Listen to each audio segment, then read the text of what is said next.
Assalamualaikum dan salam hormat semua. Baru-baru ini kerap diperkatakan tentang darurat yang mana dalam masa Malaysia berada dalam keadaan ancaman gelombang kedua COVID-19, ekonomi yang masih dalam pemulihan dan ketidakstabilan politik dalam negara telah menimbulkan kerisauan yang tinggi di kalangan rakyat terutamanya dari golongan berpendapatan rendah dan sederhana. Memang boleh difahami kerisauan tersebut. Akan tetapi, pemahaman terhad berkaitan darurat dan sesetengah pihak yang mengambil kesempatan menyemarakkan kerisauan dan andaian yang tidak tepat, tidak membantu dan bersifat negatif tersebar di kalangan kita dan ianya hanya menyebabkan ataupun menambahkan kepada kerisauan yang sedia ada walaupun darurat belum diisytiharkan lagi pada masa video ini dibuat. Kita sebagai rakyat Malaysia sangat sensitif dengan istilah darurat. Betul atau tidak? Darurat mengingatkan kita kepada ancaman komunis dan juga tragedi 13 Mei 1969. Jadi apabila timbul cerita Malaysia nak darurat, terus perkara pertama yang timbul dalam pemikiran kita adalah pemerintahan tentera. Ketakutan dan kerisauan, negara akan ditutup, tidak boleh jana ekonomi dan macam-macam lagi cerita negatif yang kita fikirkan dan juga dimomokkan oleh sesetengah pihak yang hanat yang tak tahu pasal perlembagaan. Jadi, video yang nak dibuat ini hanya sekadar untuk membantu korang memahami dengan lebih mendalam apa itu darurat dan supaya kita boleh membuat keputusan ataupun perancangan yang lebih baik dalam keadaan yang positif, especially ketika COVID-19 ini. Jadi, apa itu darurat? Darurat ini bermaksud apabila terdapat ancaman yang berkaitan dengan keselamatan, ekonomi dan ketenteraman awam berada dalam keadaan yang luar biasa ataupun luar kebiasaan dan tidak dapat dikawal oleh kerajaan memerintah. Jadi, bila dan jika Yang di-Pertuan Agong mengisytiharkan darurat ini, ianya hanyalah tindakan baginda mengakui bahawa keadaan tersebut wujud dan mengakui kerajaan tidak berupaya mengawal keadaan tersebut. Soalan nombor 2. Siapa yang boleh isytihar darurat? Untuk isytihar darurat, kuasa tersebut merupakan kuasa mutlak Yang di-Pertuan Agong. Perdana Menteri hanya boleh mencadangkan dan menasihati sahaja, tetapi keputusan mutlaknya terletak di tangan Yang di-Pertuan Agong seperti yang dinyatakan dalam perkara 150-1 dan 150-2 Perlembagaan Persekutuan. Inilah masalah dia. Korang pernah baca tak Perlembagaan Persekutuan? Free je ada kat internet ataupun RM10 kat kedai buku. Saya bacakan. Perkara 150, Proklamasi Darurat. 1.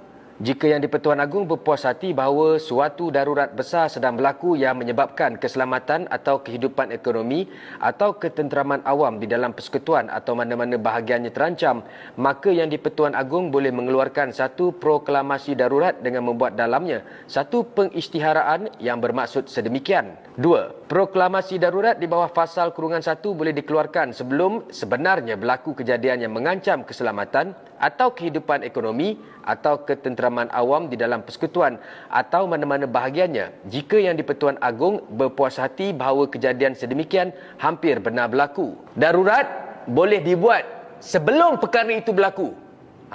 Kalau korang baca daripada pemahaman Perlembagaan Persekutuan itu tadi. Soalan nombor 3. Apa akan berlaku jika diisytiharkan darurat?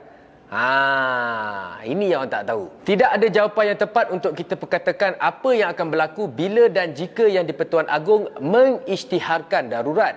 Hanya Yang di-Pertuan Agong dan Majlis Raja-Raja sahaja yang akan menentukan mekanisme pentadbiran sekiranya berlaku darurat. Jadi untuk kita lebih memahami dan bersedia untuk melalui era darurat, kita boleh rujuk kali terakhir Malaysia berada dalam keadaan darurat, iaitu pada tahun 1969.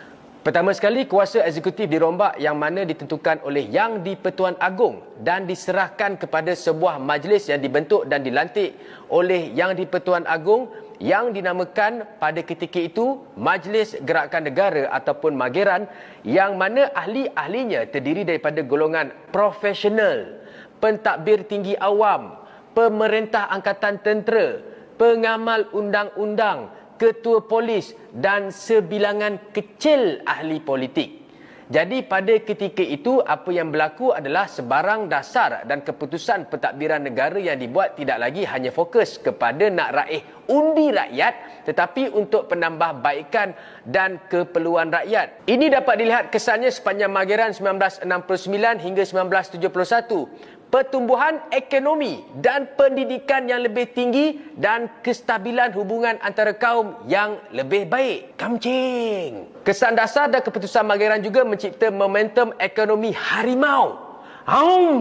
Yang berkembang ke Malaysia moden pasca 1980-an. Ekonomi harimau. Tak tahu? Google. Parlimen digantung sepenuhnya dengan majoriti kerajaan yang kecil 74 dan 70 pada ketika itu. Kerusi parlimen 74-70 seperti mana yang kita lihat pada kerajaan sekarang 100 lebih. Satu kerusi lah, senang ceritalah. Majoriti mudah yang dibentuk. Kerajaan yang dibentuk majoriti mudah adalah kerajaan yang lemah. Kau tak boleh nak buat keputusan. Sikit-sikit korang nak akan berdebat aja dekat dalam parlimen, membuang masa. Jadi dia tutup parlimen pada ketika itu. Bukan ditutuplah, digantung. Apatah lagi trend ahli parlimen yang hanya mementingkan kuasa dan asyik melompat ke sana ke sini, ke sana ke sini, ke sana ke sini, ke sana ke sini, ke sana ke sini. Kerajaan mempunyai kuasa terhad dalam membuat keputusan, menentukan dasar dan menentukan hala tuju negara ketika mereka sentiasa risau sama ada kuasa akan kekal bersama mereka ataupun berubah tangan. Kejap-kejap bertukar kerajaan lah daripada Mahathir, Muhyiddin, sekarang Anwar apa semua. You know what I'm talking about. So pada 1969 setelah darurat diisytiharkan, penggantungan parlimen memudahkan lagi Mageran untuk mentadbir negara dalam tempoh 2 tahun tersebut. Walau apa sahaja yang digembar-gemburkan oleh sesetengah pihak, biar ramai yang kata darurat nak diisytiharkan untuk menghalang sidang parlimen dan pembentangan bajet, hakikatnya parlimen sebenarnya masih lagi boleh bersidang walaupun sudah digantung selepas pengisytiharan darurat selagi mana belum dibubarkan. So, selagi parlimen belum bubar, sebenarnya masih boleh bersidang. Ini tertakluk kepada fasa kurungan 6A semasa proklamasi darurat berkuat kuasa. Parlimen boleh walau apa-apa jua dalam perlembagaan ini membuat undang-undang mengenai apa-apa perkara.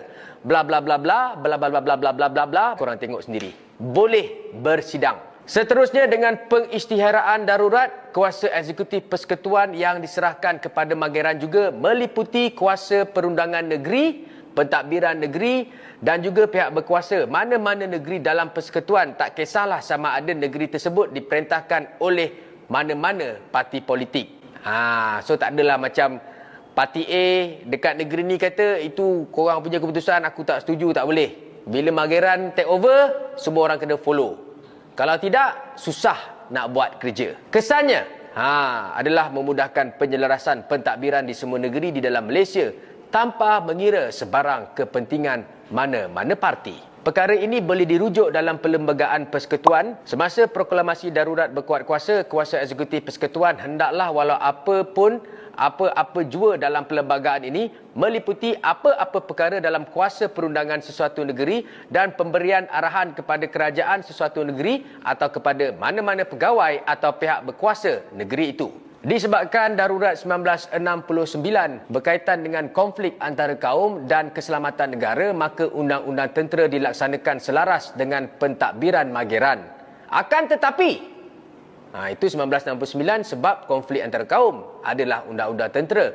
Tetapi jika dilihat dengan senario sekarang, kemungkinan penglibatan tentera tidaklah seperti apa yang berlaku pada 1969.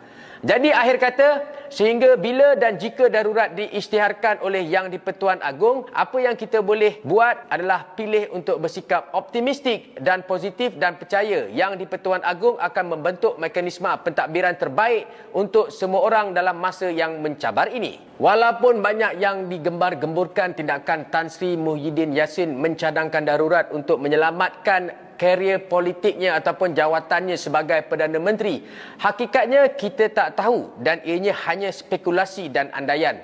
Mungkin ianya benar atas niat nak selamatkan kejayaan politik beliau. Wallahualam, tetapi apa yang pasti tindakan mencadangkan darurat hanya menghancurkan kerjaya dan kredibiliti politiknya. Seperti apa yang berlaku pada 1969 kepada almarhum Tunku Abdul Rahman Putra Al-Haj. 2 tahun proses Mageran take over, beliau tidak boleh jadi Perdana Menteri lagi. Bukan tidak boleh lah. Beliau tak jadi Perdana Menteri pun lepas tu. Itu adalah kali terakhir beliau menjadi Perdana Menteri. Jadi, fikir-fikirkanlah. Adakah untuk rakyat, demi rakyat, ataupun untuk diri sendiri. Itu saja daripada saya. Jangan lupa like, komen dan subscribe. Salam.